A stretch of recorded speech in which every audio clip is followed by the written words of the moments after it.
When someone goes missing in an American national park, the rangers look for footprints, broken branches, or dropped items. But there is a dark, unexplained pattern of disappearances where none of that exists.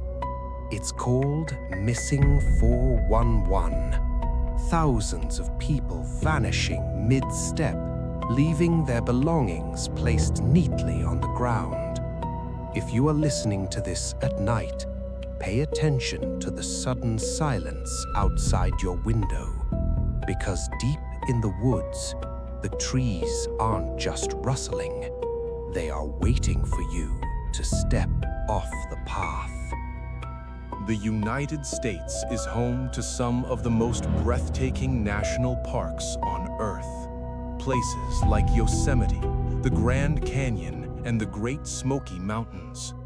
Millions of tourists visit them every year to escape the chaos of city life. But deep within the archives of the National Park Service, there is a gaping black hole. Strangely, the government does not keep a centralized public list of people who vanish without a trace in these wildlands.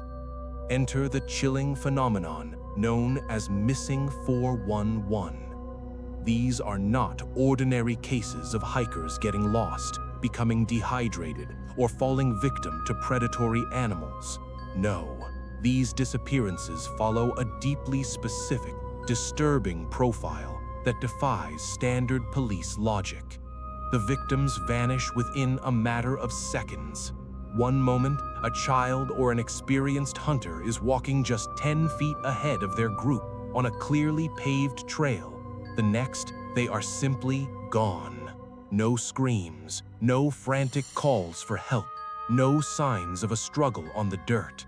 And right before it happens, witnesses almost always describe a terrifying environmental shift known to investigators as the Oz effect. It's a sudden, unnatural stillness. The birds instantly stop singing, the insects go mute, the wind drops to zero. The entire forest goes completely, suffocatingly dead silent, as if the volume of the universe was abruptly turned off. When the search and rescue teams arrive with elite bloodhounds, the mystery doesn't clear up, it deepens. These dogs are trained to track human scents through mud, rain, and jagged rocks. But in Missing 411 cases, the behavior of the animals changes drastically. The dogs will follow a scent enthusiastically to a specific spot on the trail, and then they stop dead in their tracks. They look up into the empty air, lay down on the ground, and begin to whine in sheer, unadulterated terror.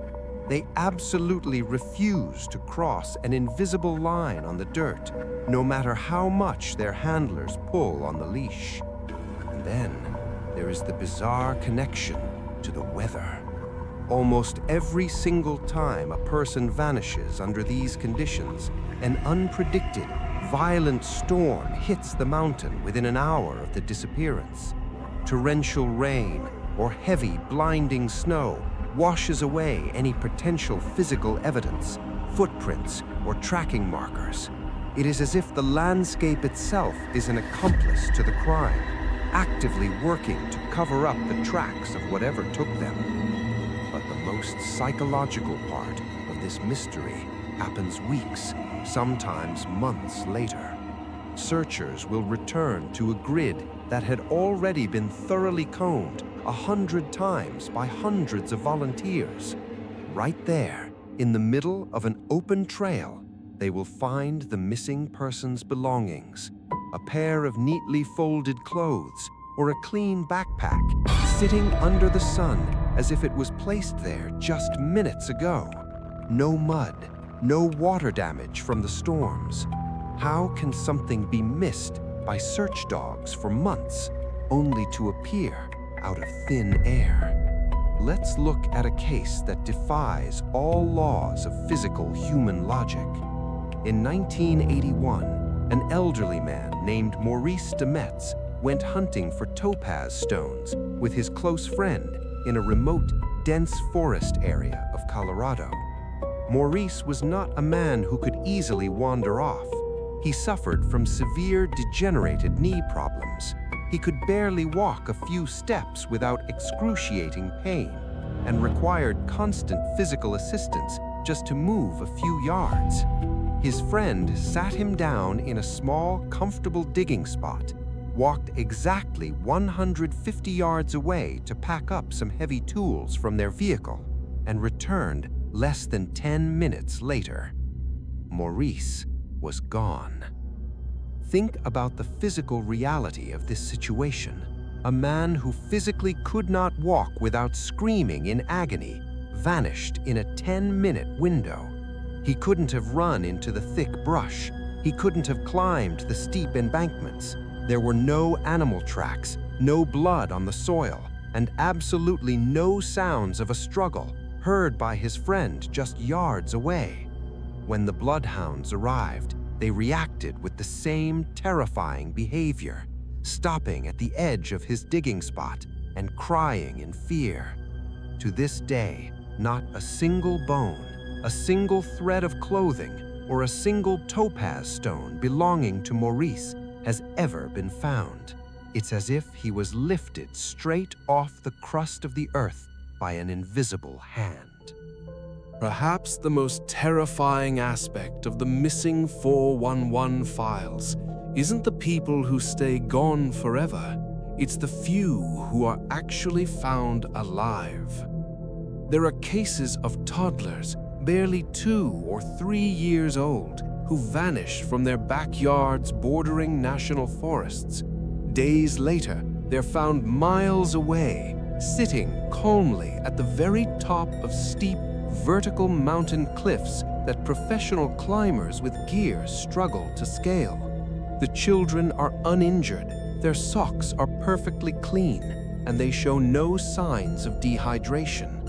When investigators ask these children how they traveled miles across dangerous, predator-filled terrain, the toddlers speak in broken words of a fuzzy bear or a tall shadow man that carried them through the air, fed them berries, and kept them warm in the dark.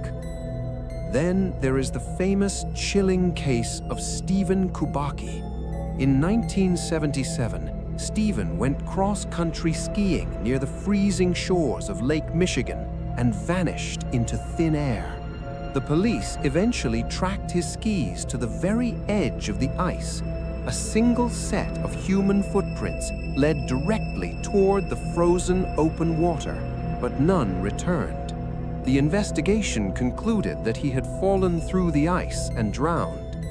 But 15 months later, Stephen Kubacki suddenly woke up. He wasn't in Michigan. He woke up sitting in a grassy field 700 miles away in the state of Massachusetts. He was wearing clothes he didn't recognize, carrying a backpack he didn't own, and he had absolutely zero memory of the last year and a half of his life. To Stephen, no time had passed at all. He genuinely believed he had just lain down in the snow for a short afternoon nap. Where was his consciousness for 15 months? Who put those clothes on him? And what entity was piloting his body across the United States while his mind was blank? What is truly happening in the deep, ancient woods of America? Is it a highly classified government conspiracy? A vast, uncharted network of underground cave systems? Or is it something far older, an ancient, predatory entity that predates human civilization and views our national parks as its personal hunting grounds? The data collected over decades lies not. The wilderness is not just a collection of trees, rocks, and dirt. It is a living, breathing, sentient environment, and occasionally it decides to reach out and take a piece of us for itself.